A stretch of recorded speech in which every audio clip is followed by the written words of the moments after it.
پورا عبادت کا دن نہیں بنایا، بلکہ جمعے کے دن بھی حکم دیا فَإِذَا قُضِيَتِ الصَّلَاةُ فَانتَشِرُوا فِي الْأَرْضِ وَابْتَغُوا مِنْ فَضْلِ اللَّهِ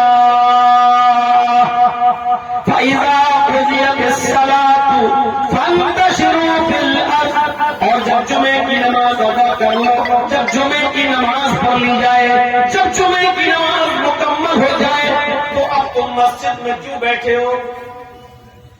اب کیوں ٹائم برباد کر رہے ہو مسجد میں بیٹھ کر؟ جمعے کی نماز جب ادا کر لی تو نکلو بھی یہاں سے، مسجد خالی کرو۔ فَإِذَا قُضِيَتِ الصَّلَاةُ، جب جمعے کی نماز پڑھ لو، ادا کر لو، فَانتَشِرُوا فِي الْأَرْضِ، تو آپ مسجد میں مت بیٹھو، زمین میں پھیل جاؤ۔ میں نے جو زمین بنائی ہے اس زمین میں پھیل جاؤ۔ وَابْتَغُوا مِنْ فَضْلِ اللَّهِ، اور ہم نے جو رزق اتارا ہے، اللہ نے جو روزی اتاری ہے، اللہ نے جو رزق اتارا ہے اس کو تلاش کرو، روزی اور روٹی کماؤ، اپنے بیوی اور بچوں کے لیے محنت کرو۔ یعنی اللہ کی عبادت ہو گئی، اب نکلو اور محنت کرو، محنت کرنا بھی عبادت ہے، یعنی دنیا بھی کماؤ۔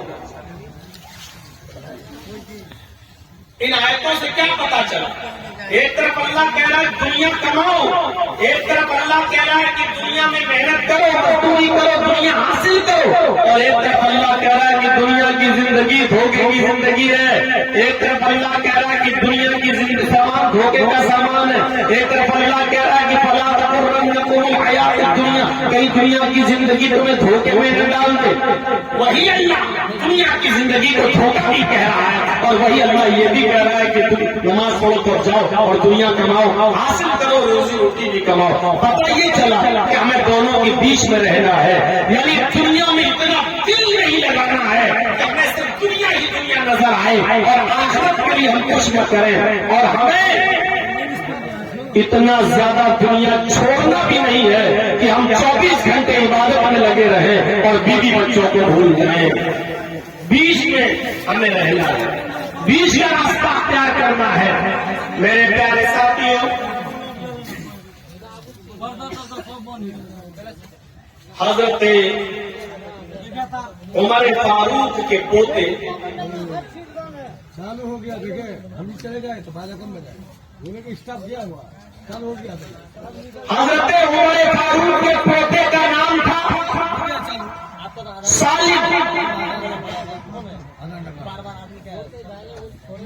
حضرت عمر فاروق کا ایک بیٹا تھا عبداللہ، اور عبداللہ کا بیٹا تھا سالم، تو عمر فاروق کا کون ہوا؟ وہ پوتا۔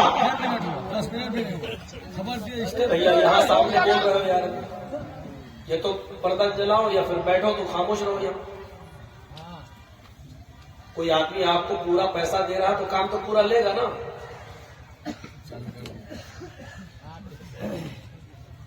تو میرے بھائیوں سنیے، حضرت عمر فاروق کا بیٹا عبداللہ اور عبداللہ کا بیٹا سالم، تو سالم کون ہوئے؟ حضرت عمر کے پوتے۔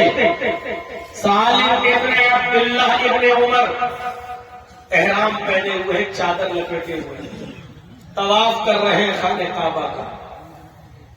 کون؟ عمر فاروق کے پوتے، اور ان کے احرام میں پیبند لگا ہوا ہے۔ پیبند سمجھتے ہیں؟ جوڑ، ادھر سے پھٹا ادھر سے سلا ہوا، ادھر سے پھٹا ادھر سے سلا ہوا، ادھر سے پھٹا ادھر سے سلا ہوا، جوڑ لگا ہوا، پیبند لگا ہوا، احرام پہنے ہوئے، اور اسی میں طواف کر رہے ہیں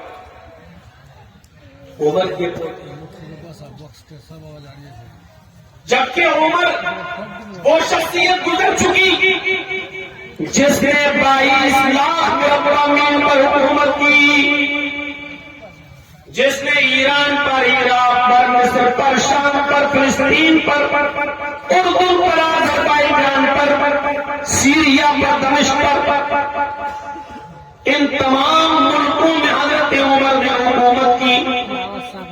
آج یہ الگ الگ ملک بن گئے، آج یہ الگ الگ کنٹری ہو گئے، ورنہ یہ سب پہلے ایک تھے، اور ان تمام ملکوں پر حضرت عمر کی حکومت تھی، خلافت تھی۔